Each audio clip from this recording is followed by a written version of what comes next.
Salam dəyərli müəllimlər, hər vaxtınız xeyir olsun.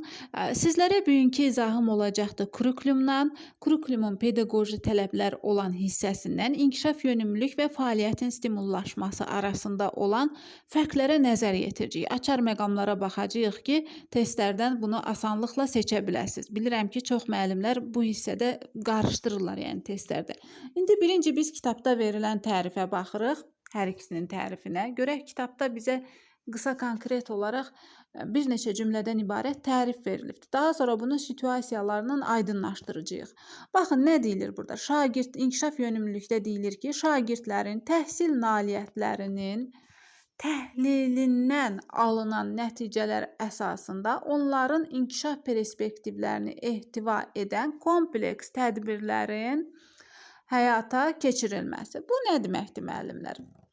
Bax, təhlil etdilər nailiyyətlərini. Daha sonra nə edirik? Tədbirlər həyata keçiririk. Nailiyyətləri necə təhlil edirik? Təbii ki, qiymətləndirmə vasitəsilə. Məsəl üçün, summativ keçirir müəllim. Qiymətləndirmə apararaq, məsəl üçün, yoxlayan zaman görür ki, şagirdin hansı hissələrdə çətinlikləri var. Və növbəti dərsdə müəllim gəlir, həmin hissələri şagirdə başa salıb, daha sonra yeni dərsi keçirsə, müəllim deməli pedaqoji tələblərdən olan inkişaf yönümlülük tələbinə əməl etmiş olacaqdır.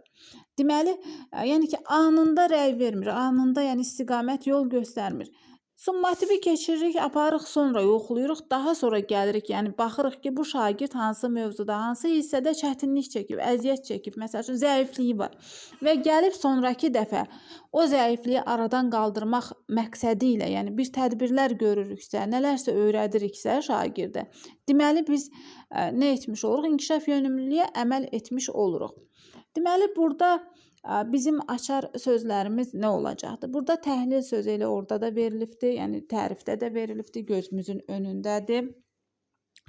Təhlil varsa, daha sonra planında dəyişiklik etmək varsa, planlaşmanın aparırsa, yenidən planlaşma aparırsa, planda dəyişiklik edirsə, məsəl üçün, sabahlar növbəti dərsi keçməlidim, amma baxıram ki, şagirdin summativ zamanı nəzərimə çatır ki, yəni ki, əvvəlki dərslərdə çətinlik var və mən dərhal planda dəyişiklik edirəm, gəlirəm o çətinlik olan hissələri şagirdə öyrədirəmsə, deməli, bu nə olacaqdır? İnkişaf yönümlülük, yəni şagirdi inkişafa aparıram.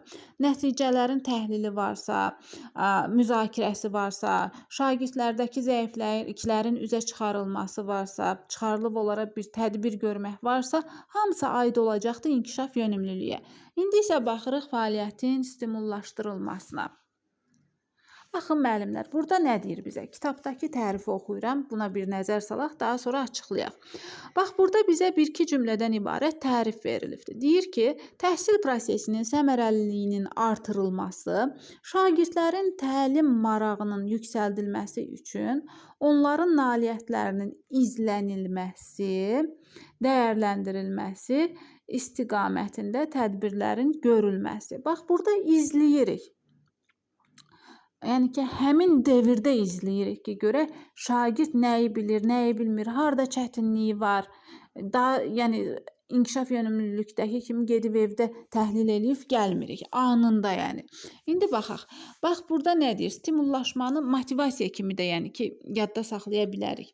Məsəl üçün, şagirdin nailiyyətini dəyərləndirmiriksə, biz stimullaşma prinsipinə əməl etmirik bir müəllim olaraq.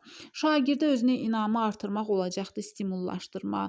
Müəllim şagirdə konkret yol göstərmədən, gələn dəfə yaxşı yazarsan deyirsə, yəni əgər sən bir müəllimsənsə, şagirdə istiqamət vermirsənsə, çətinlik çəkdiyi hissədə kömək etmirsənsə, gələn dəfə şagird necə daha yaxşı yaza bilər, düzdür? Deməli, müəllim şagirdə anında, yəni dərs müddətində yaxınlaşıram şagirdə, görürəm misalı işləyib, bir hissəni işləyib, ortada ilişibdir. Gəlirəm, deyirəm, məsəl üçün, bu hissəni də bu düsturdan istifadə edərək yazsan, sonda yəni yaxşı nəticəni, düzgün nəticəyə gəlib çatmış olarsan. Bu olacaqdır fəaliyyətin stimullaşdırılması. Baxın, diqqətlə yadda saxlayın. İnkişaf yönümlülükdə gedirəm, evdə yoxlayıram, daha sonra təhlil eləyirəm, daha sonraki dərsdə gəlirəm şagirdə düzgün variant, düzgünlük izah eləyirəm. Amma ki, stimullaşdırmada anında Dərs müddətində görürəm burada şagird ilişib, anında ona nə edirəm? Köməklik göstərirəm, istiqamət verirəm, yol göstərirəm. Bu olacaqdır fəaliyyətin stimullaşdırılması. Deməli, tapşırığı yoxlayarkən şagirdə məsəl üçün konkret yollar göstərmək, səmərəli, effektiv əlaqələr qurmaq, düzgün əks əlaqə vermək, rəy vermək varsa testə aid olacaqdır hamısı fəaliyyətin stimullaşdırılmasına. Yadda saxlayırıq bir daha. Deməli, əgər müəllim şagirdin çətinlik çəkdiyi hissəni həmin vaxtda şagirdə öyrədirsə, yol, istiqamət verirsə, olacaqdır pedaqoji tələblərdən fəaliyyətin stimullaşdırılması. Yox əgər summativ keçirib, gedib evdə yoxlayıb, görüb ki, şagirdlərdə hansı hissələrdə, hansı mövzularda, hansı düsturlarda məsələn çətinlikləri var, gəlib onları öyrədirsə, olacaqdır inkişaf, yönümlülük müəllimlər. Deməli, zəif oxuyan şagirdin təlimə marağını artırmaq üçün, məsəl üçün, mən müəllim olaraq deyə bilərəm ki, yaxşı oxusan sənə mükafat verəcəm. Bu da özü də yəni bir stimul, bir həvəsdir. Bu qədər müəllimlər.